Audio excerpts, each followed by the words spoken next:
जय श्री कृष्ण, जय श्री कृष्ण, जय श्री कृष्ण। जय राधा रानी की जय, जय श्री रामचंद्र की जय, जय वैष्णो माता की जय।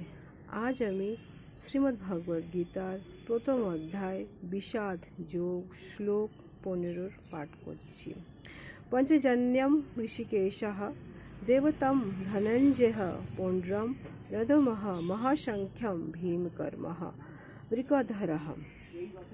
অর্থাৎ এখানে অনুবাদ, তখন মহাভারতের সেই যুদ্ধে কুরুক্ষেত্র সেই ময়দানে শ্রীকৃষ্ণ পঞ্চজন্য নামক শঙ্খ বাজাচ্ছেন। অর্জুন বাজালেন দেবদত্ত নামক শঙ্খ এবং বিপুল ভোজনপ্রিয় ভীমকর্তা ভীমসেন বাজালেন পৌণ্ড্রক নামক শঙ্খ, যার আওয়াজ ভয়ঙ্কর শঙ্খ, সে আওয়াজের সমস্ত কিছু চারিদিকে সে ছড়িয়ে পড়ল।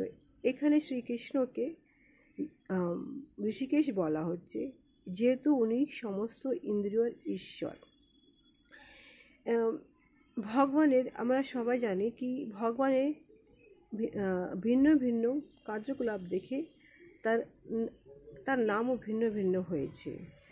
ভগবান মধু নামক দানবকে সে বধ করেছেন, যার ফলে ওনার নাম মধুসূদন।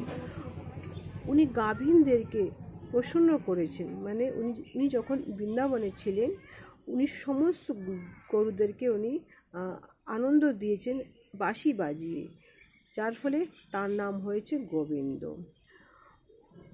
উনি বসুদেবের পুত্ররূপে ওনার জন্ম হয়েছে, যার ফলে ওনার নাম হয়েছে বাসুদেব।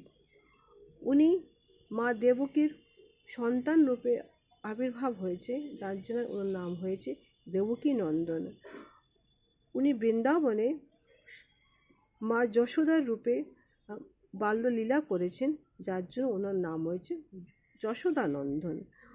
উনি তার সখা অর্জুনের রথের সারথি হয়েছিলেন, যার জন্য ওনার নাম হয়েছে পার্থসারথি। এইভাবে কুরুক্ষেত্রের ময়দানে অর্জুনকে উনি গীতার উপদেশ দিয়েছেন, যার ফলে ওনার নাম হয়েছে ঋষিকেশ। জয় শ্রীকৃষ্ণ, জয় শ্রীকৃষ্ণ। আজ আমি আমার গীতা পাঠ এখানে সমাপ্ত করছি। আগামী ব্লগে আমি আবার একটি শ্লোক নিয়ে আসবো।